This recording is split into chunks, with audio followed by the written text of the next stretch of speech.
하나님의 현현과 모세의 소명에 대해서 말씀을 봅니다. 현현이라는 것은 나타남을 뜻하는 것입니다. 나타날 현 그 두 자를 씁니다. 세오파니, 하나님이, 판이라는 것은 판이요, 나타나다, 드러나다는 뜻입니다.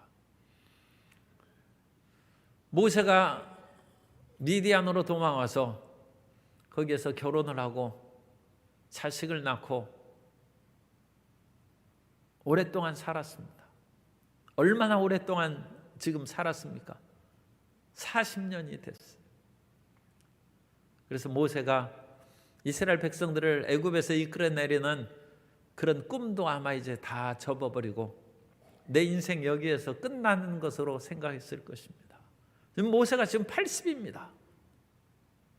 40세에 민족해방운동을 시작했다가 그것이 좌절에 부딪히고 애굽 사람들은 죽이려 하고 이스라엘 백성들은 우리가 언제 우리를 다스리는 재판관으로 세웠느냐 하면서 동족으로부터도 버림을 받고 자기는 이방 땅 미디안에서 나그네 인생 길을 이제 마치려고 합니다.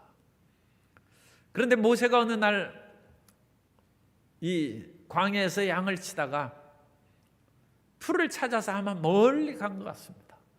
보통 풀을 먹이는 미디안의 영역에서 더 멀리 나갔어요. 모세가 이제 한 40년 동안 이 제사장이며 장인인 이드로의 집에서 살았으니까 아마 신뢰를 이제 받은 것 같습니다. 보통 때에는 양을 멀리 치면 그거 감시를 받습니다. 야곱의 아들들도 양을 치러 갔는데 그 아들인 요셉을 형들이 지금 양을 잘 치고 있는지 가서 살펴보라고 하지 않습니까?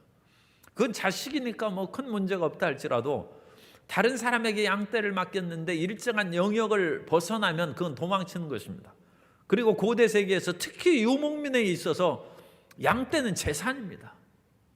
그러니까 그것을 쫓아올 수 없는 먼 길로 빠져나가는 것은 굉장히 위험한 행동입니다.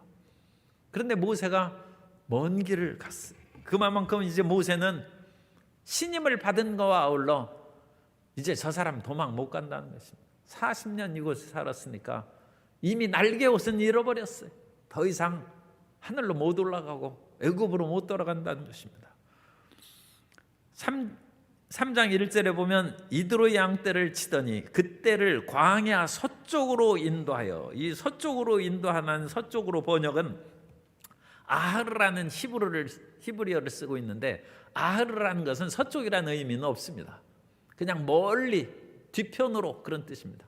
그래서 광야의 뒤편 끝까지 가는 멀리 갔는데, 그러므로 미디안의 위치도 미디안은 끊임없이 이동하는 유목민이기 때문에 그 위치를 잘 정하기도 어렵거니와 그 미디안을 아라비아 반도나 그런 쪽에서 사는 사람으로 생각하면 통상적으로는 그곳에 많이 있습니다. 그곳에 서쪽에 호렙산, 신의 산이 있다는 이미 통상적인 설의 근거에서 이건 번역한 단어지 히브리 원어에는 서쪽이라는 단어가 없습니다. 그냥 광야에서 멀리 갔고, 이 서쪽이라는 것은 우리가 생각 안 하는 것이 좋습니다. 왜냐하면 그럼으로써 호렙산이 어디 있다는 그 사실을, 위치를 은연중에 생각할 수 있는데 호렙산은 위치가 중요한 것이 아닙니다. 그 산은 전승에서도 잊혀진 지역입니다. 그래서 오늘날도 호렙산이 떨기나무 그런 그 이야기에서도 지금 시나이 반도에 있는 호렙산이 아니라 아라비아에 있는 그런 그 산이 모세가 있는 산이라는 주장도 있고 여러 가지 있는 것처럼, 주장이 여러 가지 있다는 것은 성경에서 가르쳐 주지 않았다는 것이고 성경에서 밝히 가르쳐 주지 않은 것은 큰 의미가 없다는 것입니다. 호렙산이 중요한 것이 아니라 하나님이 나타나셨다는 것이 중요합니다. 하나님이 임재하셨다. 그러면 하나님의 산은 어디입니까? 오늘날 하나님의 산을 찾아서 예루살렘을 가야 됩니까? 신의 산으로 올라가야 됩니다. 신의 산을 낙타를 타고 올라가는 것은 참 그 멋진 달빛이 비치면서 그 속을 타고 올라가는 참 멋있는 그런 그 하나의 여정은 될 수 있습니다만, 그 산에 올라가야 하나님을 만날 수 있습니까? 아니면 갈멜산에 엘리야 고지에 올라가서 하나님의 불이 떨어진 그 나무를 붙잡고 우리가 성지에 가면 거기에서 기도를 그렇게 하고 그랬어요.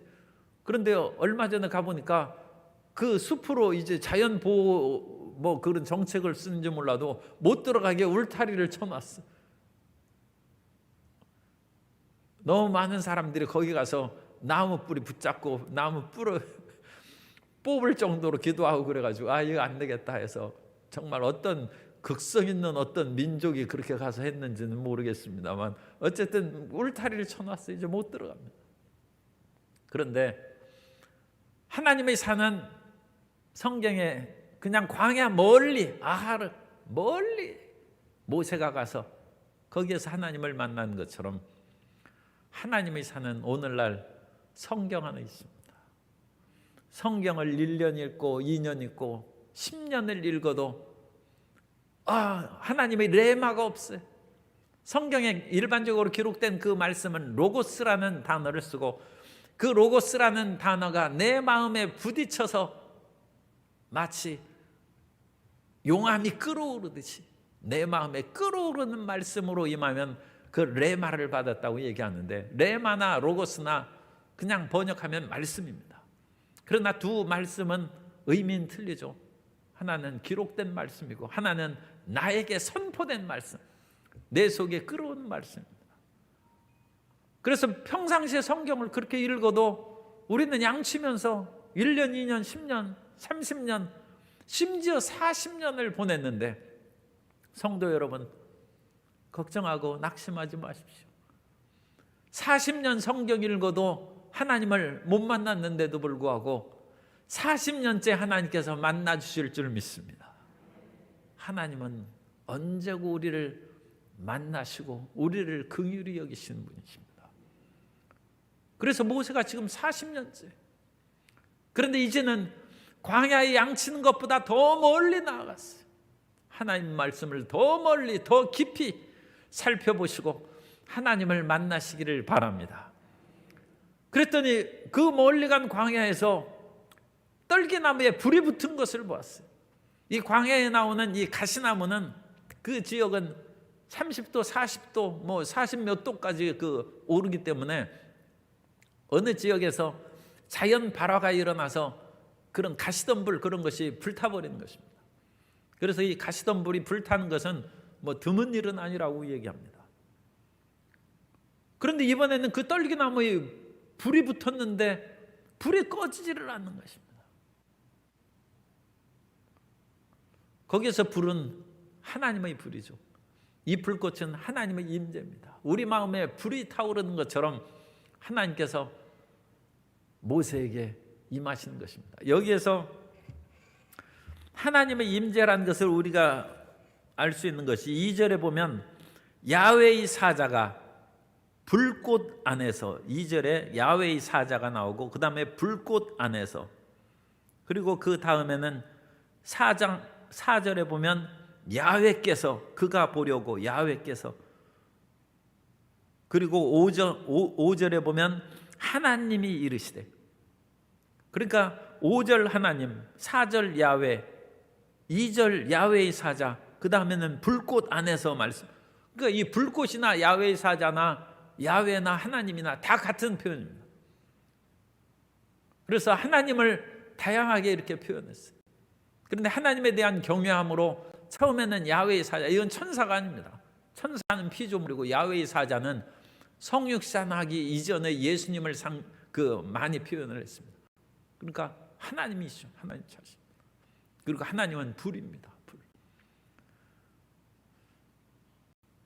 종종 그 부흥회를 하고 성령의 대망회를 하고 그럴 때 불 받는 일이 많죠. 불 받는 일을 강조를 많이 하고, 그래서 하나님의 불이 떨어져 그야말로 자기 죄를 자복하고 회개하고 예수 그리스도 안에서 거듭난 새 사람이 되는 그런 경험을 합니다. 저도 대학교 2학년 때 저는 꿈에 불을 받았어요. 그것도 참 희한하죠. 꿈속에서 제가 어떤 그 대학생 그런 그 모임에 참여하고 있었는데, 거기에서 꿈에 거기서 공부하다가 밖으로 나오는데 하늘에서 불이 오면서 그 불이 내 머리에서 그야말로 포금탄 터지듯이 탁 터지면서 총천연색으로 세계 지도가 쫙 생기는 그런 모습을 보고 하나님께서 너는 거기에서 나오라고 그런 말씀을 주시더라고요. 그래서 제가 그 다음부터 그 모임에 안 나가고, 제가 이제 그 모임에서는 교회 나간 것을 별로 좋아하지 않았어요. 그래서 아마 어쨌든 간에 하늘의 그런 불꽃 가운데 임재하시는 그런 체험을 했습니다. 그런데 모세도 이 떨기나무에 불꽃이 타는 버닝 부시라고 했습니다. 불타는 떨기나무죠. 그래서 모세가 그곳에 가까이 갔습니다. 그랬더니 거기에서 하나님의 야훼의 그런 음성이 들려오는 것이죠. 3절에 보면 모세가 이르되 내가 돌이켜 가서 이 큰 광경을 보리라. 떨기나무가 어찌하여 타지 아니하는고 하니 그때 야훼께서 그가 보려고 돌이켜 모세야 모세야 하면서 부르신 것입니다. 그리고 이리로 가까이 오지 말라. 이 가까이 온다는 것은 굉장히 중요한 그런 그 단어를 쓰고 있는데, 히브리어로 카라브라는 단어를 가까이 접근하다는 뜻입니다. 가까이 오다. 그래서 하나님 앞에 접근해서 예배를 드리고 가까이 나아가는 그 단어로 구약에서 아주 많이 사용되는 그런 단어입니다. 하나님 앞에 가까이 나아가는 것입니다. 우리의 삶의 그런 모든 여러 가지 중요한 일들이 많은데 그런 일을 떨쳐버리고 하나님께 가까이 가는, 하나님께. 종종 우리는 이 세상의 쾌락에 가까이 가고 돈에 가까이 가고 권력에 가까이 가고 세상에서 해서는 안 되는 그런 일에 가까이 가는 일이 많아요. 그런데 하나님께 가까이 가는 하나님의 자녀가 되어야 될 줄로 믿습니다. 자식이 부모님을 가까이 하지 않고 그러면 부자유친이 안 되죠. 아버지와 아들은 친하고 가까워야 돼요. 그래서 가까이 아버지를 찾는 아들은 효자죠. 그 아버지의 마음에 기쁨을 주는 것입니다. 이 세상에서 우리는 하나님을 가까이 하는 그런 마음가짐으로 살아야 될 줄로 믿습니다. 그런데 그 가까이 할 때 하나님 앞에 항상 우리는 경외함을 가져야 됩니다. 하나님은 하늘에 계시고 우리 인생은 땅에 있는 것을 우리가 기억해야 됩니다.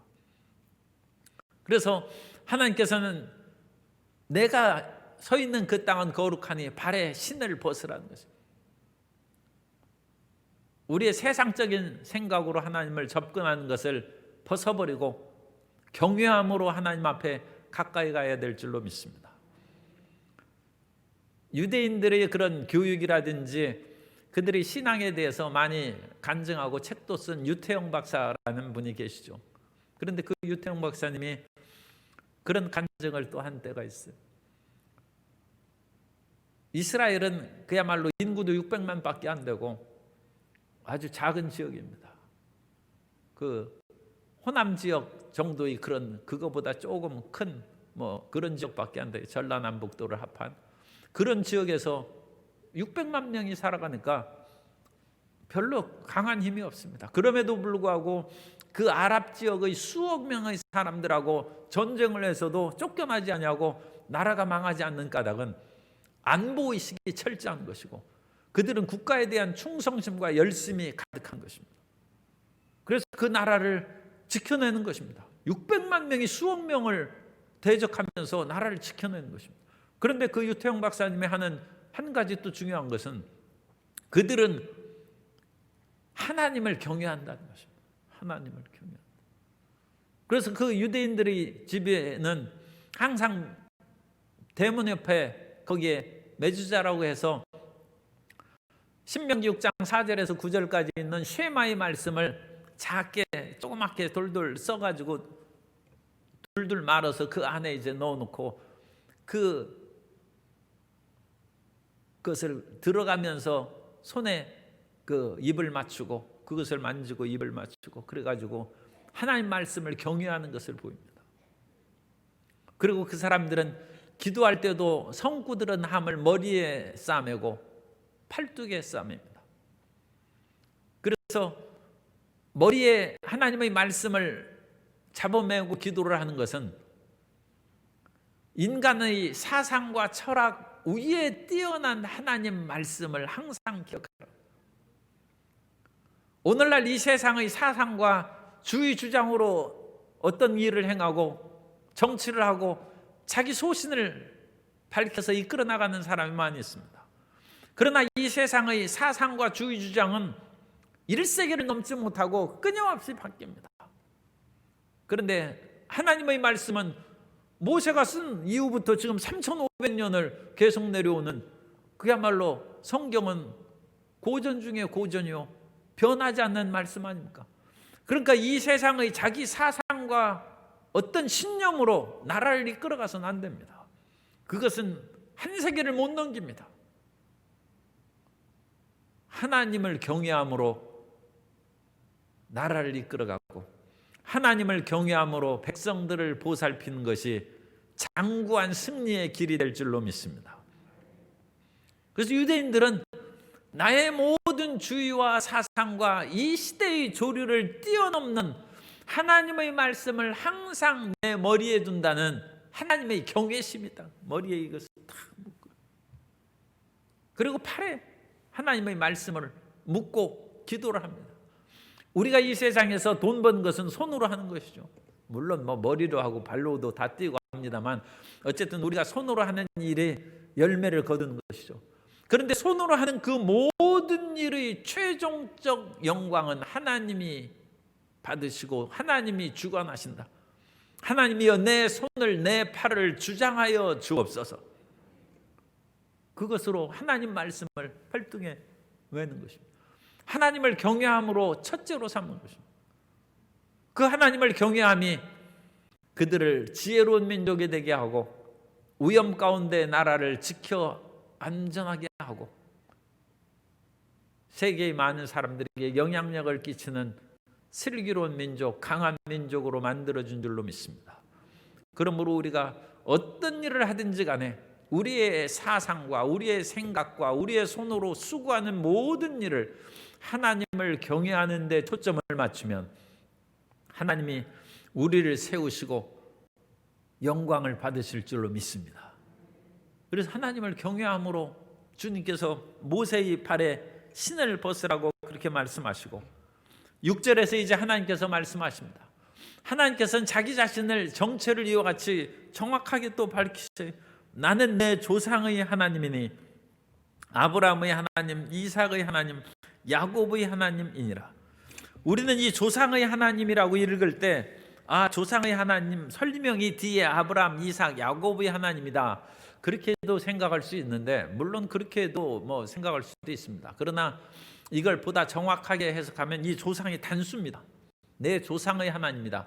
그러니까 이것은 내 아버지의 하나님이라는 뜻입니다. 그래서 모세의 아버지의 믿음, 그것을 얘기합니다.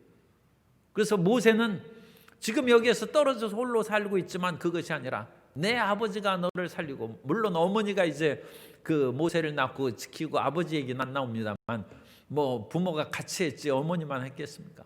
아버지는 뭐 모세 죽이라고 하고 어머니만 살리라고 했겠습니까? 그러니까 같이 한 것이죠. 그러니까 내 아버지 하나님, 그러니까 그 집안을 생각하게, 지금 40년 떨어져 왔지만 애굽에서 살고 있는 내 아버지 하나님이고, 그리고 그 아버지 하나님이신 아브라함, 이삭, 야곱의 하나님이다 함으로써 모세가 지금 출애굽기 3장에서 지금 하나님을 만나고 있는데, 그 하나님은 이후에 잠깐 먼저 말씀을 드리면 이 하나님의 이름을 나중에 어떻게 밝혔습니까? 여기에서 나온 하나님의 이름은 야훼입니다. 야훼. 하나님께서는 여기에서는 야훼라는 이름으로 자신의 이름을 밝히시고 그 이름으로 애굽에 내려가서 이스라엘 백성들을 이끌어내라는 것입니다. 그런데 그 야훼 하나님은 지금 6절에 있는 것처럼 너 아버지 하나님이고 아브라함의 하나님, 이삭의 하나님, 야곱의 하나님입니다. 그래서 특별히 아브라함에게 전능하신 하나님이라고 나타난 엘샤다이입니다. 엘샤다이인데, 엘샤다이는 곧 야훼, 곧 여호와시다. 그것을 일치시키는 이 신학적인 작업이 여기에서 지금 진행되고 있습니다. 그러니까 아브라함에게는 야훼라는 이름으로 말씀을 안 하셨어요.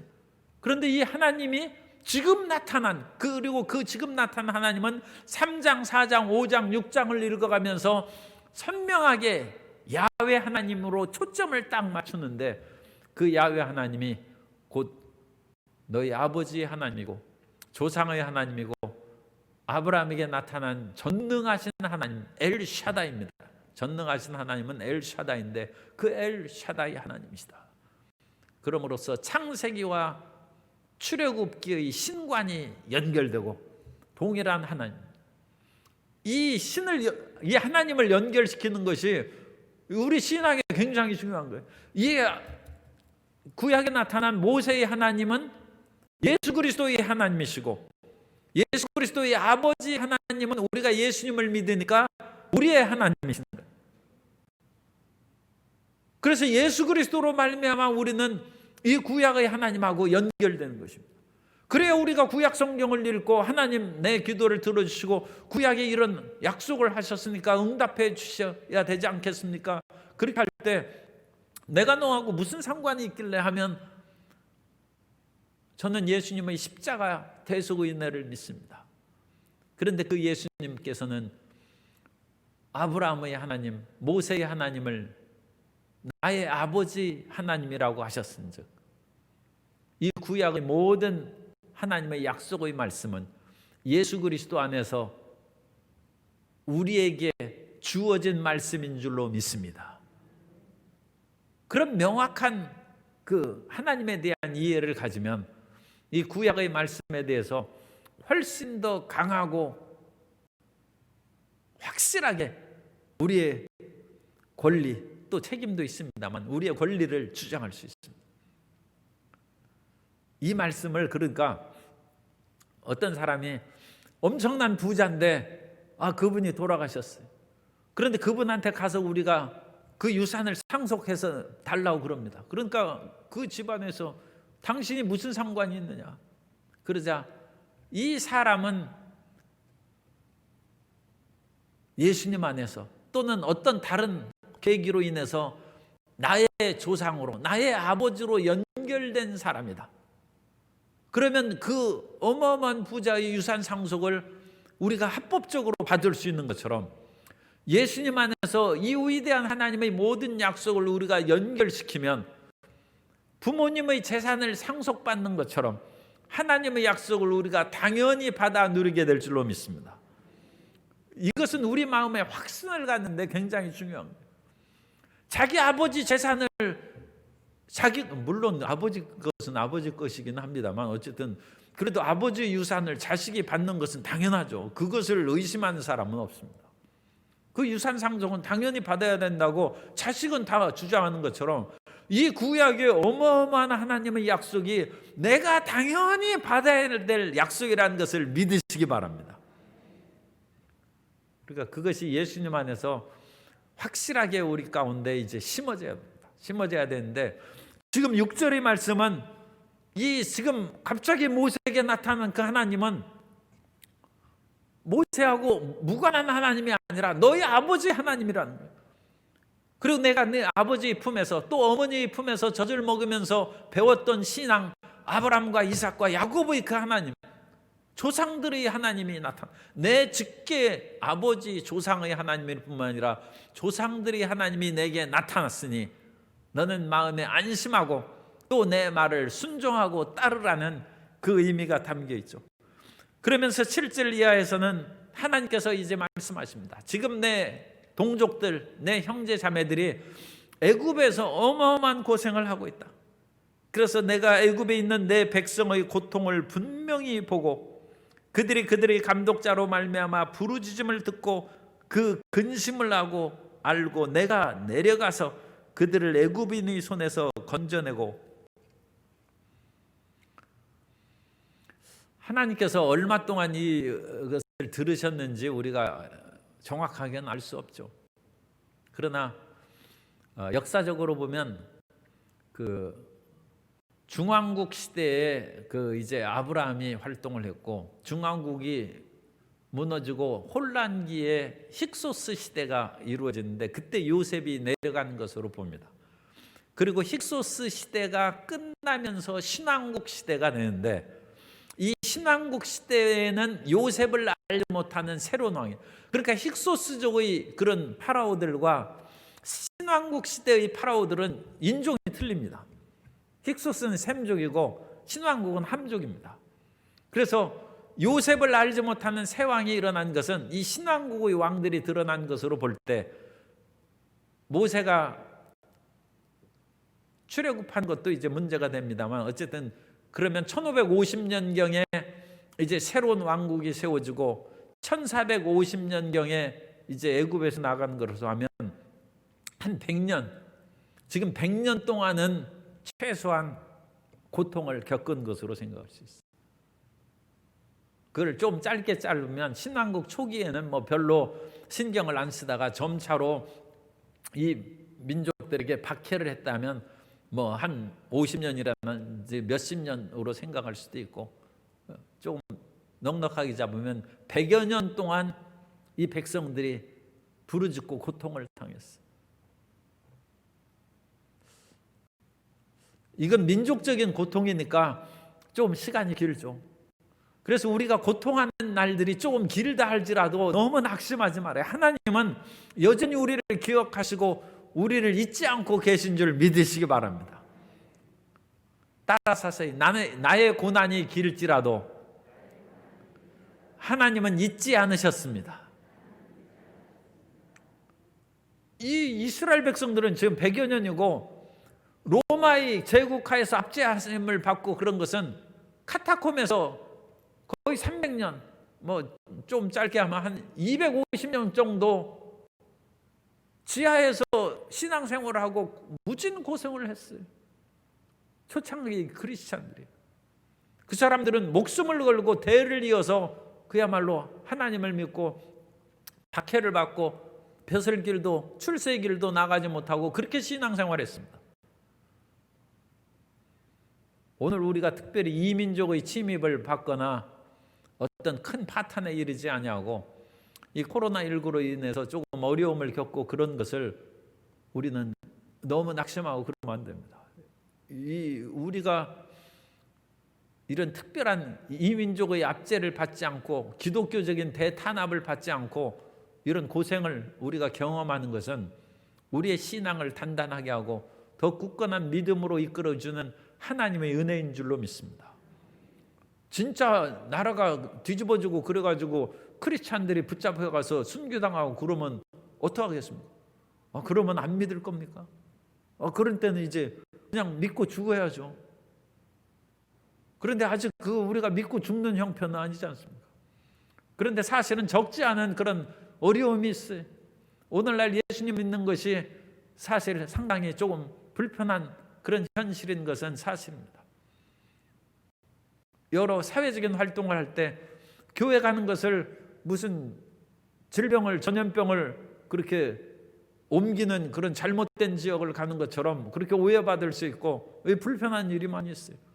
그래서 크리스찬들이 그것을 인하여 믿음에서 멀리 떨어지고 시험에 든 일도 가끔 있는데, 이런 정도를 견디지 못하면 어찌 초대교회의 박해 시대를 생각하고 지금 애굽에서 이어한 파라오 밑에서 강제 노동을 당하면서 자기 아들을 낳으면 날강에 던져넣는 그런 처참한 상황 가운데서도 모세의 어머니는 죽음을 불사하고 모세를 살리고 그렇게 돌봐줬는데, 이런 믿음을 본받아야죠. 이런 신앙으로 굳건히 서는 저와 여러분들이 되시기를 바랍니다. 그리고 하나님께서 어련히 알아서 이 일을 행하시겠습니까? 그런데 하나님의 행하신 그런 일들이 조금 길 때가 좀 많이 있어요. 즉각적으로 행하신 일도 굉장히 많습니다. 아마 즉각적으로 행하신 일들이 더 많을 거예요. 그런데 그런 것들은 즉각적으로 행했기 때문에 별로 성경에 쓸 필요가 없어요. 왜냐하면 곧바로 우리가 구원받았으니까. 그런데 우리에게 참으로 필요한 것은 믿음의 인내죠.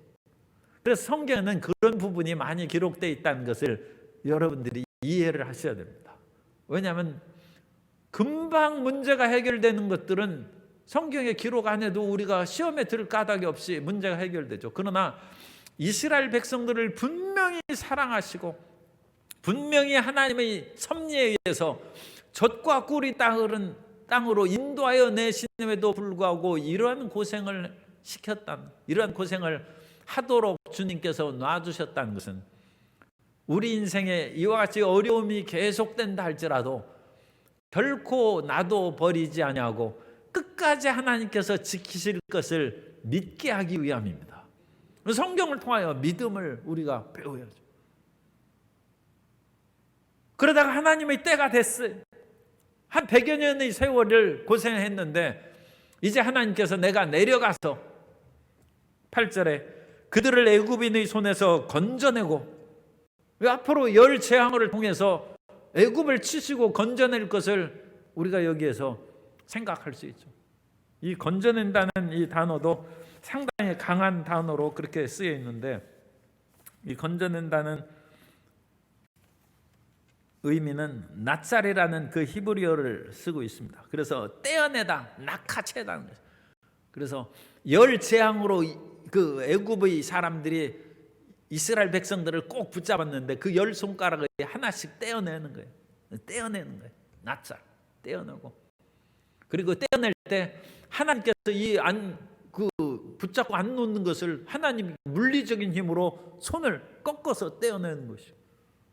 하나님의 강한 힘으로 그들을 떼어내는 것을 상징합니다.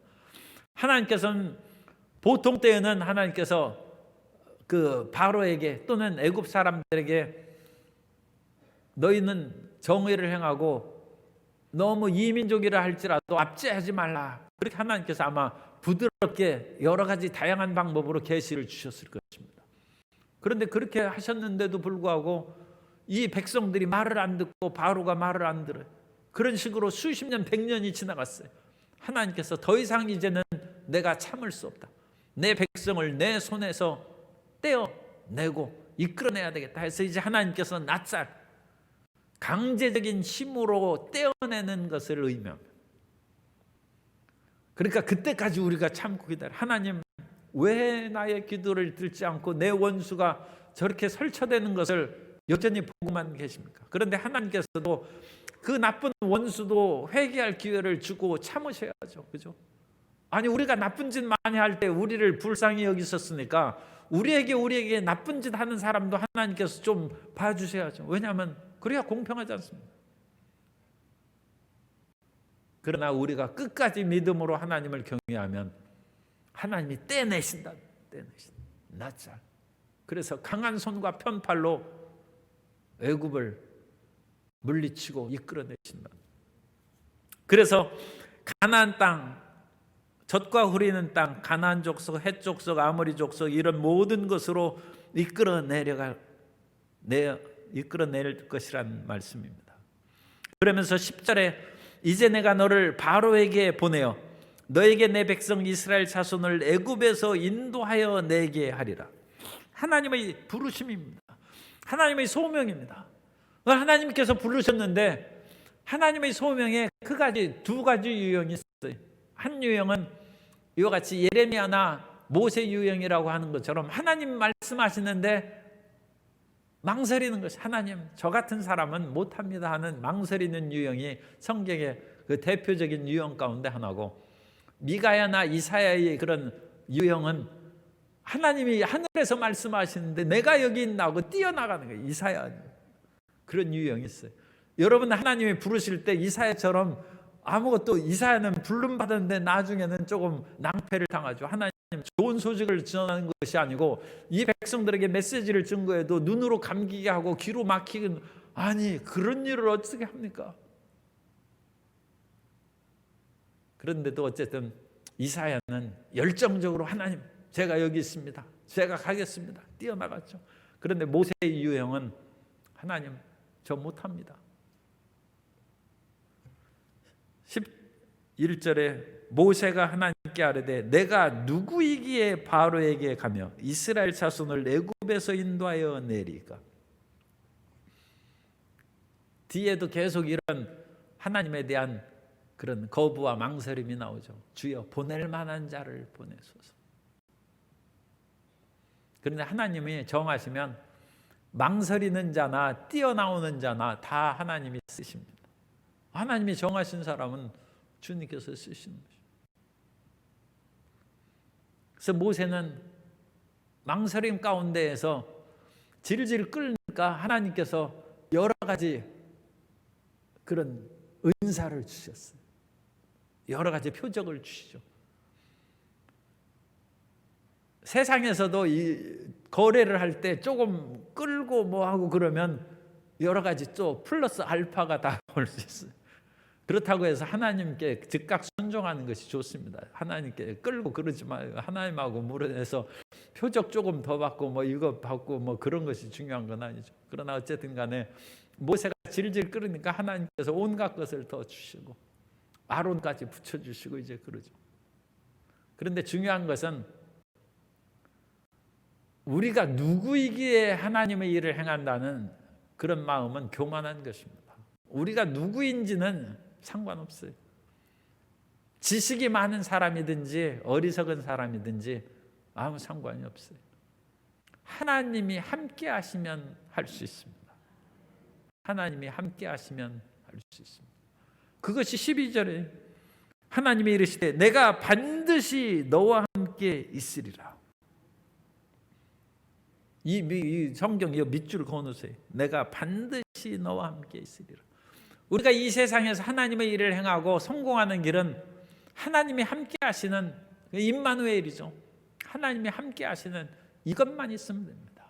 나의 지혜와 능력 그것이 상관이 없습니다. 어떤 법관이 소아마비인데 자기 삶에 대해서 큰 절망과 낙심으로 주저앉아 있을 때 그와 같은 장애인이 성경을 읽는 것을 봤어요. 그래서 저 사람은 나하고 똑같은 처지인데 왜 성경을 읽나 해서 자기도 성경을 읽었어요. 그런데 자기도 모르게 성경 가운데 끌려 들어와서 성경을 4번 읽었습니다.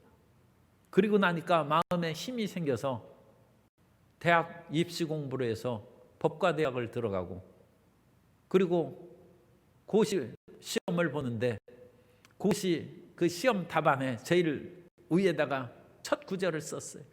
내게 능력 주신 자 안에서 내가 무슨 일도 할 수 있다. 그렇게 그것을 딱 써놓고 고시 패스해서 지금 법관이 됐어요. 내가 누구인가는 중요하지 않냐고 하나님이 함께 하시면 우리는 성공할 수 있습니다. 하나님이 함께 하시는 우리 모든 성도님 되시기를 예수님 이름으로 축원합니다.